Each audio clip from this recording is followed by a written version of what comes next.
নমস্কার বন্ধুরা, পূর্ণিমাস রেসিপি অ্যাডমে সবাইকে স্বাগত জানাই। আশা করি সকলে সুস্থ আছেন, ভালো আছেন। আজকে আমাদের বাড়িতে রুই মাছ আনা হয়েছে। এই মাছ দিয়ে কী পদ করা যায় ভাবতেই প্রথমে মনে পড়ল সর্ষে পোস্ত দিয়ে রুই মাছটা রান্না করি। আমি রুই মাছের সর্ষে পোস্ত করছি, তাই ভাবলাম আপনাদের সাথে তা শেয়ার করে নিই।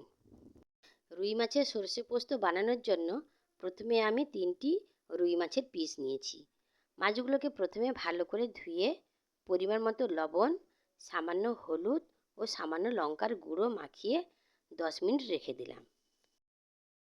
এরই ফাঁকে মশলাগুলো তৈরি করে নেব। মিক্সিং জারে 2টো কাঁচা লঙ্কা, 1 টুকরো আদা, 4-5টি রসুনের কোয়া, 1 চা চামচ সাদা সর্ষে, 1 চা চামচ পোস্ত নিয়ে একটি স্মুথ পেস্ট বানিয়ে নেব। পেস্টটা আমার বানানো হয়ে গেছে। এবার কড়াইতে কিছুটা সর্ষের তেল দিয়ে দিলাম। তেলটা গরম হলে মাছগুলোকে ভেজে নেব। আমি রান্নাটা সর্ষের তেলেই করছি। এই ধরনের রান্না সর্ষের তেল দিয়ে করলে খুব ভালো হয়, তবে আপনারা চাইলে সাদা তেলেও করতে পারেন। মাছের এক পিঠ ভাজা হয়ে গেলে আমি উল্টে দেব অন্য পিঠ ভাজার জন্য। মাছগুলোকে দুদিক লাল লাল করে ভেজে নিতে হবে। মাছটা ভাজা হয়ে গেছে, আমি তুলে নিচ্ছি। বাকি মাছের পিসটাকেও আমি একই প্রসেসে ভেজে নিচ্ছি। এরপর আরও কিছুটা তেল দিয়ে দিলাম। একটি বড় সাইজের পেঁয়াজের পেস্ট দিয়ে দিলাম। পেঁয়াজকে 1 মিনিটের মতো কষিয়ে নিয়ে আদা, রসুন, সর্ষে পোস্তর পেস্টটা দিয়ে দিলাম। গ্যাসের ফ্লেম একদম লোতে রাখতে হবে। সমস্ত মশলাগুলোকে 1 মিনিটের মতো কষিয়ে নিতে হবে।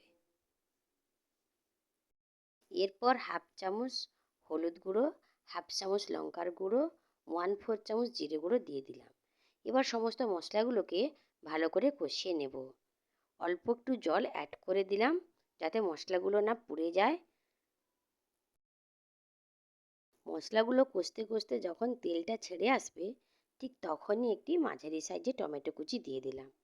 টমেটোগুলো গলে গেলে স্বাদ মতো লবণ দিয়ে দিলাম ও 1 বাটি জল অ্যাড করে দিলাম। আমি গ্রেভিটা এইরকম রাখবো, তাই 1 বাটি জল দিলাম।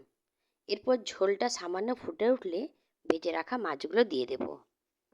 এরপর ঢাকা দিয়ে লো ফ্লেমে 2 থেকে 3 মিনিট রান্না করে নেব। 2 থেকে 3 মিনিট পর ঢাকা খুলে উপর থেকে সামান্য সর্ষের তেল ও খুব সামান্য চিনি ছড়িয়ে দিলাম। চিনিটা একদম অপশনাল, আপনারা স্কিপ করতে পারেন। তৈরি হয়ে গেল অনন্য স্বাদের রুই মাছের সর্ষে পোস্ত। বন্ধুরা, আপনারা একবার হলেও এইভাবে রুই মাছের সর্ষে পোস্ত তৈরি করে দেখতে পারেন। আজকে আমার এই রেসিপি কেমন লাগলো বন্ধুরা কমেন্ট করতে ভুলবেন না। আজকে এই পর্যন্ত থাক, আবার দেখা হবে অন্য কোনো রেসিপির সাথে। ধন্যবাদ।